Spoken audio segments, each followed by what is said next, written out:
తెలంగాణ హైకోర్టుకు త్వరలో నలుగురు కొత్త న్యాయమూర్తులు రానున్నారు. నలుగురు జిల్లా జడ్జిలను హైకోర్టు న్యాయమూర్తులుగా నియమించేందుకు సుప్రీంకోర్టు కొలీజియం ఆమోదం తెలిపింది. Justice Renuka, justice Nandikonda Narasimharao, justice Tirumaladevi, justice Madhusudan Rao పేర్లను కేంద్రం ప్రభుత్వానికి సిఫారసు చేసింది. కేంద్రం నుంచి గ్రీన్ సిగ్నల్ రాగానే హైకోర్టు జడ్జీలుగా నియమితులు కానున్నారు. Telangana high court chief justice Alok Aradhe బదిలీ కాగా రాష్ట్రపతి ఆయనను బాంబే కోర్టు సీజేగా నియమించింది. అలోక్ అరాదే స్థానంలో తెలంగాణ హైకోర్టు చీఫ్ జస్టిస్గా సుజయ్ పాల్ నియమితులయ్యారు.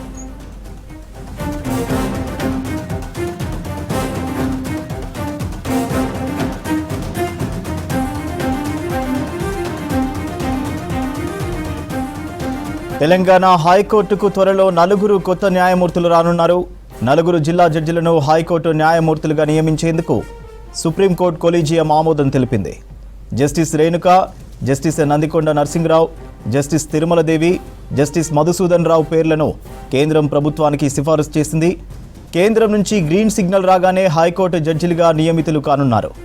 Telangana high court chief justice Alok Aradhe బదిలీ కాగా రాష్ట్రపతి ఆయనను బాంబే కోర్టు సీజేగా నియమించింది. అలోక్ అరాదే స్థానంలో తెలంగాణ హైకోర్టు చీఫ్ జస్టిస్గా సుజయ్ పాల్ నియమితులయ్యారు.